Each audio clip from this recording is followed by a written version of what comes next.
Hello नमस्कार, बहुत बहुत स्वागत है आप सभी का जिंदाबाद भारत पर।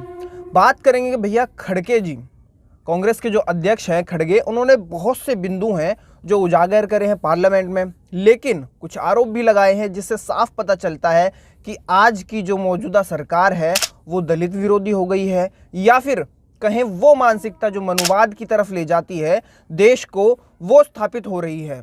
आप अलग अलग जगह के विजुअल्स देख सकते हैं। कहीं पर आदिवासी जो सीएम है उसे जेल में डाल दिया जाता है ऐसे केस बताकर जो पुराने चल रहे थे, और एकदम जैसे चुनाव पास आता है ये सारी चीजें होने लगती हैं। वहीं पर असम के जो सीएम हैं वो तो ये तक कह देते हैं कि भैया जो दलित हैं वो जो बड़ी जाति के लोग हैं उनकी सेवा करने के लिए है। ये सारी बातें कांग्रेस के जो अध्यक्ष हैं खड़गे ने बोली, लेकिन कुछ सवाल हैं जो आपको समझने चाहिए और इस पूरे समाज को भी समझने चाहिए कि इस भारत देश में जो कहा जाता है सेकुलर देश है, सभी का देश है, वहां पर क्या क्या गलत हो रहा है। खड़गे जी ने साफ साफ बोला है कि भैया पार्लियामेंट में अगर दलित नेता कोई बात उठाए तो उसको इग्नोर कर दिया जाता है, महत्वपूर्ण कोई जरूरी बात हो उसे नजरअंदाज किया जाता है और रिकॉर्ड नहीं किया जाता है। आपने बीते दिन पहले ही देखा होगा भैया जो असम के सीएम हैं उन्होंने ये तक कह दिया कि भैया जो दलित और नीचे का जो तकबा है वो ब्राह्मणों की सेवा करने के लिए है या फिर एक बड़ी जाति की सेवा करने के लिए है।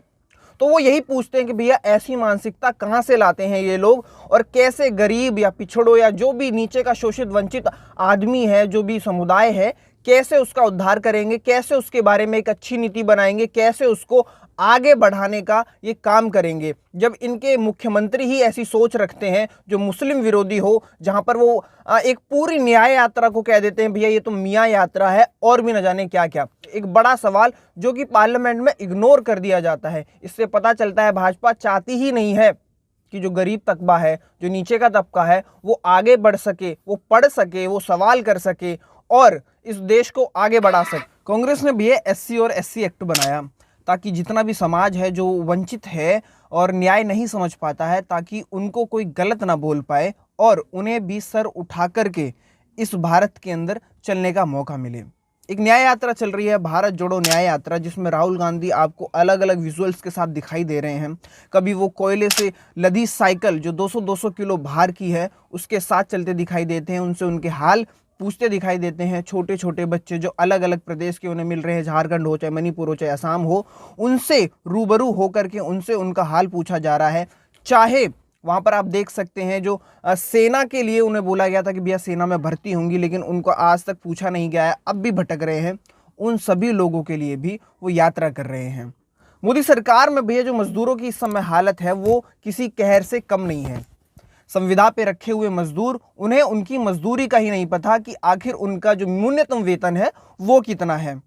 यहाँ ठेकेदार जिस हिसाब से चाहे उस हिसाब से मजदूर से मजदूरी ले रहे हैं, कहीं उन्हें सही प्राइस मिल रहा है, ज़्यादातर तो लाचार नजर आते हैं। बड़े बड़े ग्रेजुएट हों, बड़े बड़े अच्छी डिग्री लेने वाले बच्चे भी आजकल भैया काम कर रहे हैं, वो भी मजदूरी का। ये एक बड़ा सवाल है। जब से ये सारा व्यवस्था हुआ है, सरकारी नौकरी जिस तरीके से टली है, सरकारी वेतन खत्म हो चुका है, वहाँ पर लोग मजदूरी करने के लिए तैयार हैं।